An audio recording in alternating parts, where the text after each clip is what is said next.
Austin, you and I, and our good friend of the podcast, Jason, jumped into a new game last night. And That's right. This game is called Godfall from Counterplay Games. It is published by Gearbox Publishing, and it is labeled as a first of its kind looter slasher melee action RPG.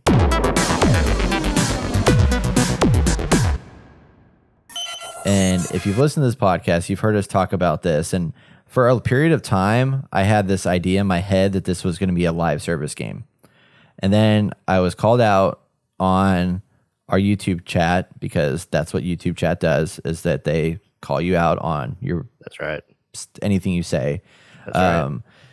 It's like, the Miranda rights, like anything you say can and will be used against you in the court of YouTube, basically. Yeah. You cannot be wrong. You cannot be wrong. It's not allowed. So we thought it was a live service game. More so me. I don't know if you thought the same as I did, but that was my assumption. I did. It has this general feel of it. Yeah. The way everything's portrayed these days, it all feels like it's live service. You see looter stuff going on. You see like gear scores and all that. You're like, yeah, it's a live service game.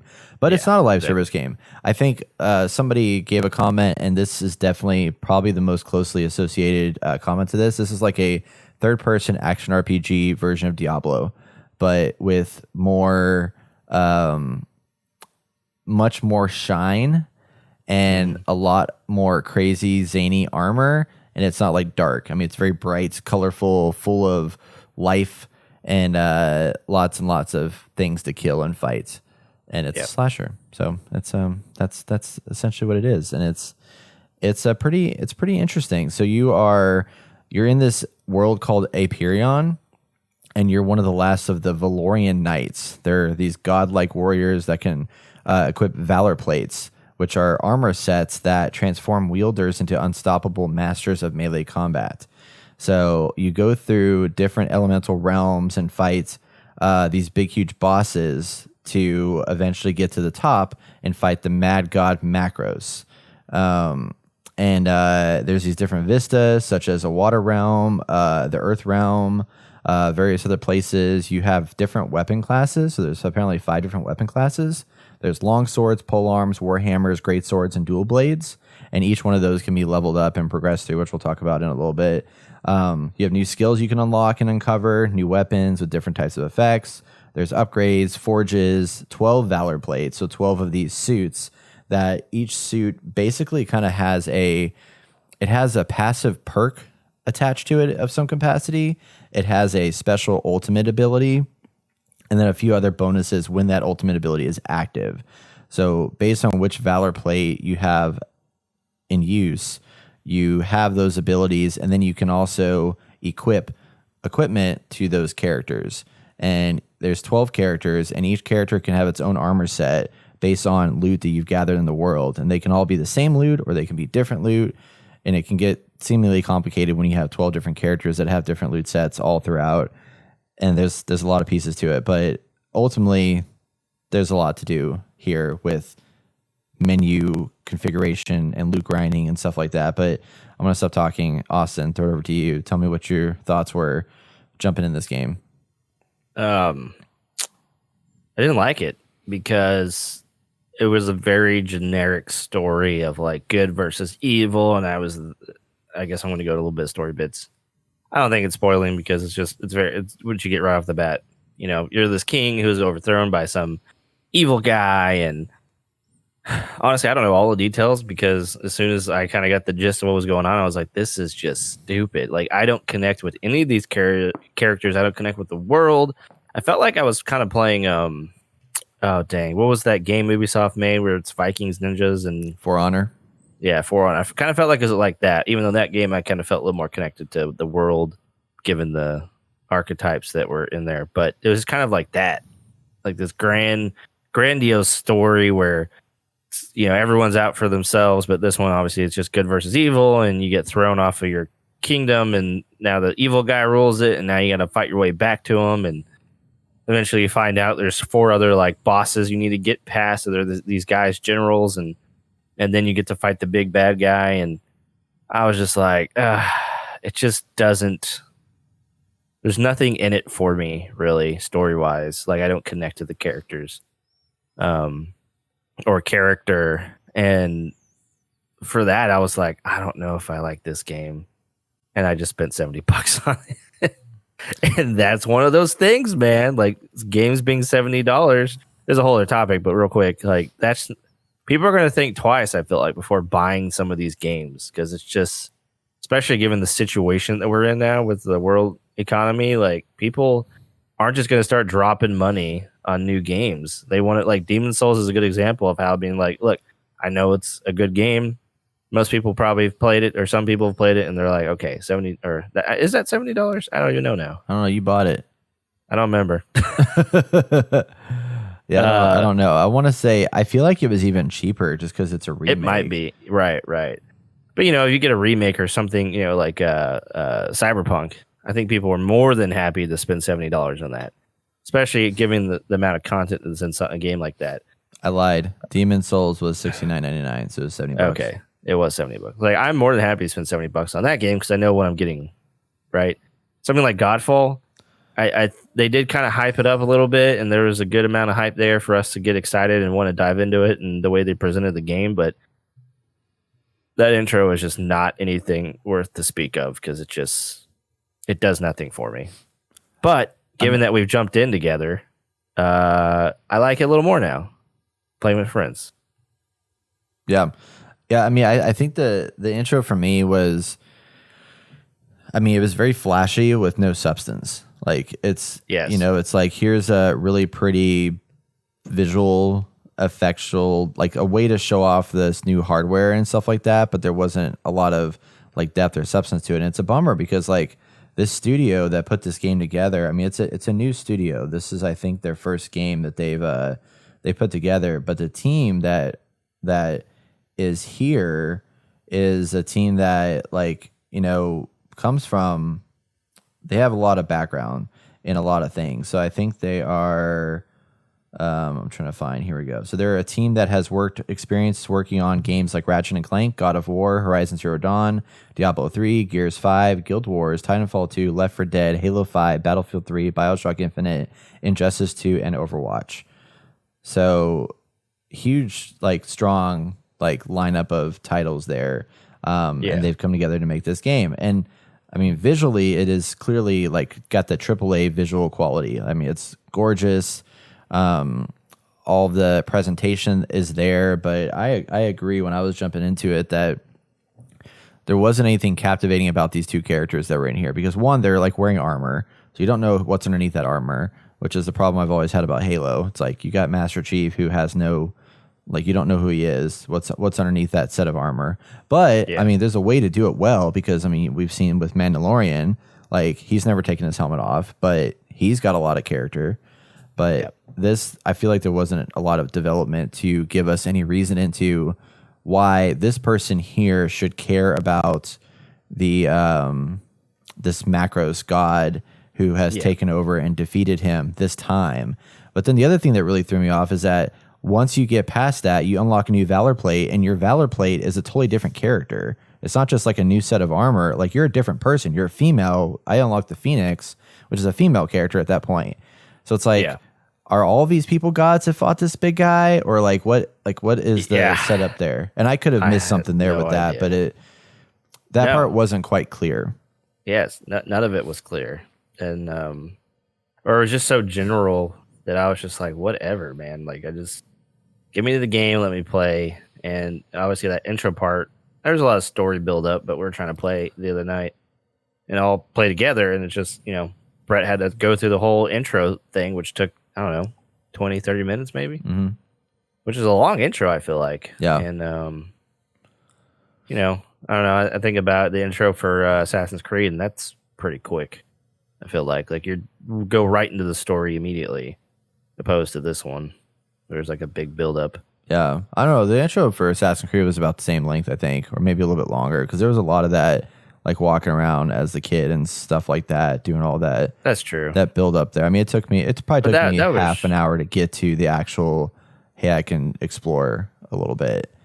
That's true. But I mean, I did I didn't mind the fact that they did that. I mean, they kind of had you learn some of the different combat abilities and learn how to, loot some stuff, which they didn't really explain some of that stuff, because one thing that I didn't like is that, this is a game kind of like Diablo where like there's just like shit to pick up everywhere. There's all these vases and stuff lying around, but they never once like gave you any notification of like, hey, well, I mean, it's like when we played Gauntlet. I mean, we used to play the heck out of Gauntlet, and it's the same concept where you just like walk in a room and just destroy everything just to see what's in there.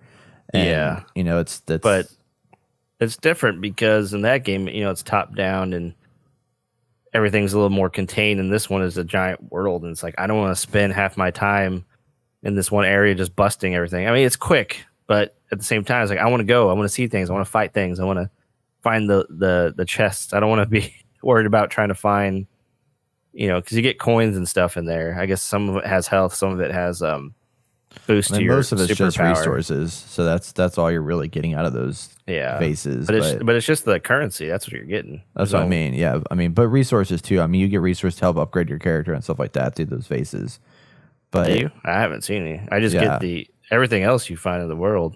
No, I've gone like different stuff for upgrading Valorplates and stuff like that. Like, okay, not just the money thing, but I've gone stuff for various other upgrades. Not as much. It's not as common. But I've even gotten like an armor piece out of a vase when I broke it open one time. It's just there's less of it happening there. Yeah. But that's true. I mean, so like the reward of busting all these vases open, vast majority of it, you're just gonna get money. So it's kind of better just to like, let's hunt chests and pull open those chests, which the chests are not guaranteed, but they're more often going to have better stuff inside of them. Right. Which ultimately that's what this game is about, is like finding loot and using that loot to improve your character and continually get better. Which once we were able to jump in with friends, which one negative about this that was really frustrating is that we were partying up, and it's up to 3 players. So fortunately, we just have 3 of us that are wanting to play this game, because it doesn't allow 4 players. It's just 3. And whenever we got in there, we added each other to a party, and there's this social space that they call the SANCTUM. We thought it was a social space, which is where you can like select your different Valorplates. It's where you can forge your weapons, and it's where you can pick or start into your next quest. And this space, like, you join a party and you can't see your friends. And it would be really cool if I could sit there and like look at my friends and wander around with each other just as like a waiting lobby. Yeah, so we're not like trying to figure out what they're doing. And that was really odd that they didn't include any features for that to be in there. So we have to be like, okay, hey, you guys ready? I don't know what you're doing right now, but you ready to go? And then launch into a game. It was not. I didn't like that. Yeah, but was it you or was it Jason who was asking me? Like, where are you at right now? It must have been Jason when you were. It was him trying to find you. Like, he was trying to see if you were in the map. And I'm at the pool portal or whatever it is. I don't know what it is. Yeah.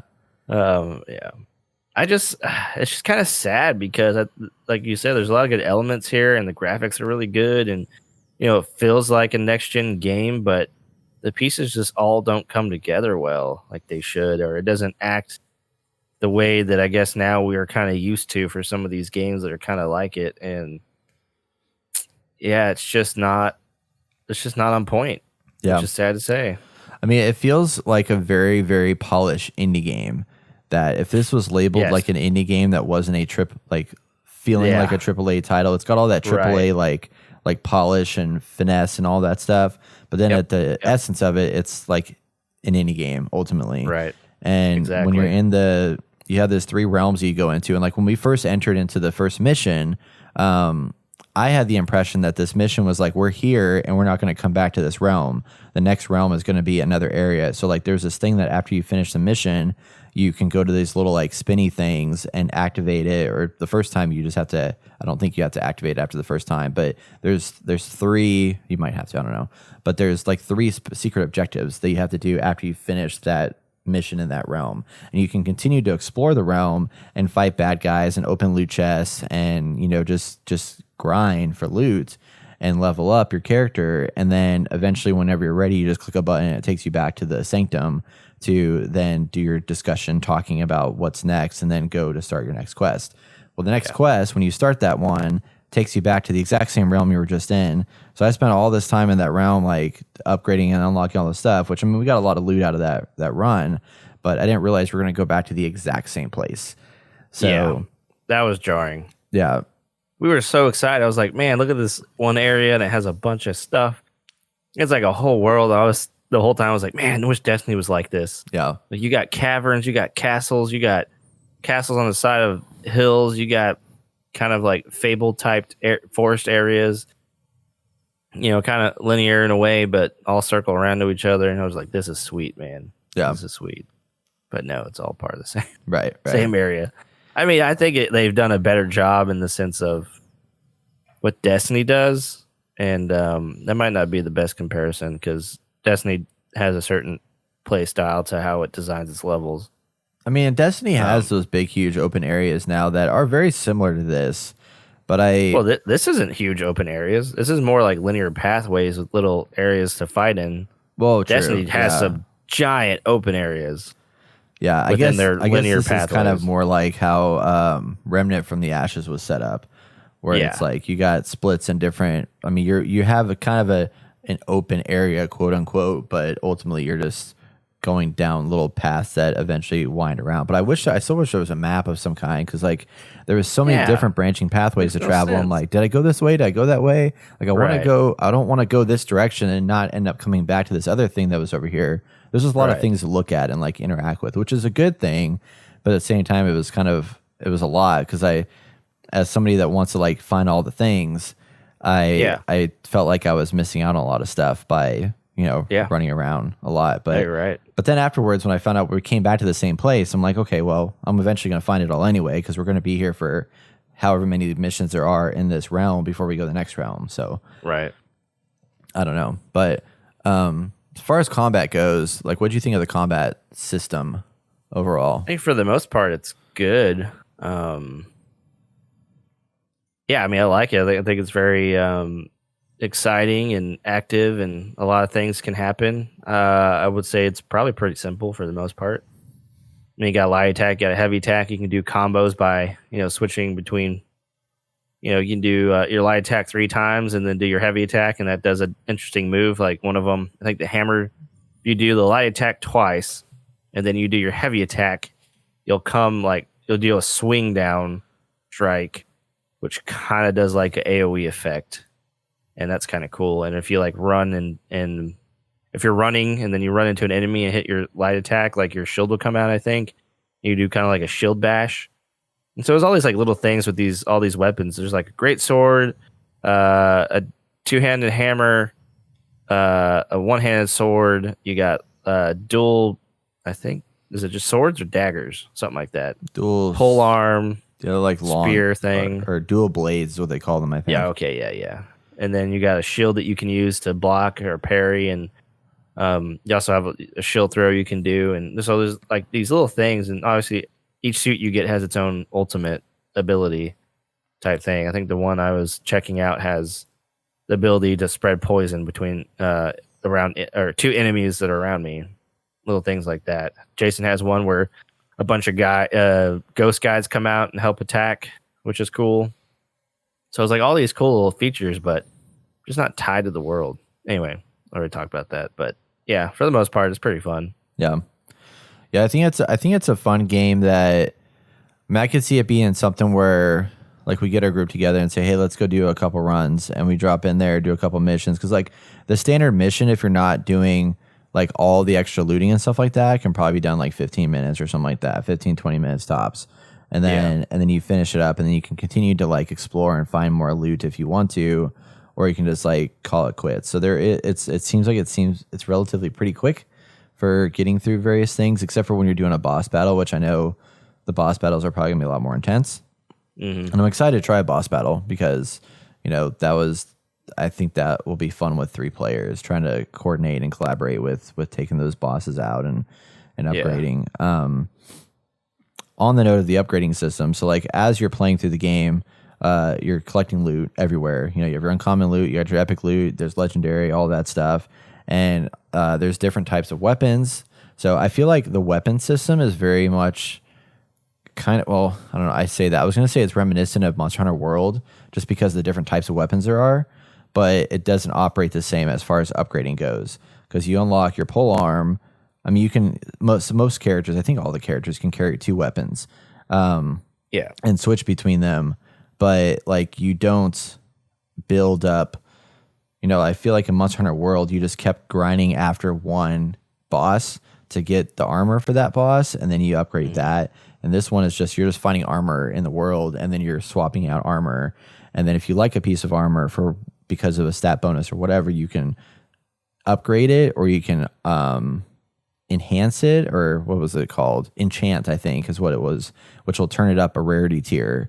So you can like add it, like move it from like rare to epic or whatever if you want to, with resources you collect in the world from the cases or the boxes or whatever it might be, the things you're doing. I feel like there's a lot of depth. I mean, we did a video where it was about, is Godfall the Tinkerer's Dream? Because that's kind of what they were saying, this is going to be the Tinkerer's Dream. And I definitely see that being a potential because there's the fact that there's 12 different Valor plates. Each one has its own like kind of bonus perks. And then there's all these different weapons that you can use and all these different upgrades and enhancements and augments that come into play. You could spend a lot of time in here just like working on the little nuanced details of making a character build better for certain types of bosses. Oh yeah. So it's more time is needed. Luckily, it is a lot more fun than I originally thought because playing with friends is always the best way to go. Yeah. So we had a pretty good time for the most part, and I think the enemies look cool. Like the enemy designs are really cool. Yeah, no, definitely. I mean, there's a lot to be there's a lot of pros here, but the average rating people are giving is like a 6 out of 10, 7 out of 10, I think is what I've been seeing. Yeah. Which I feel like that's fair because this game was not marketed well for what it is. It's not at all. They missed the mark. It was marketed as a AAA title. Say. And not only that, coming just out on like Sony, Gearbox published it. This is going to be like, AAA game. Yeah. Get ready. Yeah. Well, even, beyond that, I think just the fact that, I feel like I'm not the only person that didn't think that this was like, I felt this kind of feels like Borderlands in a way, as Borderlands is a looter shooter kind of concept, but even that has much more story to it. And doesn't have the gear upgrades and stuff like that. But I kind of thought it was going to be more like a Destiny. And I felt like they kind of undersold that in some capacity. Yeah. My mouth's getting dry. Anyway, so Godfall. That's our thoughts on Godfall. I personally think that, we're going to keep playing it for sure. But for $70, I'd wait until you can get it for like 50, maybe even a little less. I'm sure it's going to go on sale pretty quick because it's not something that should be $70. Right. Visuals are great, but it's not a $70 game. It is not. It's like a $40, $50 game, I think, at best. So yeah,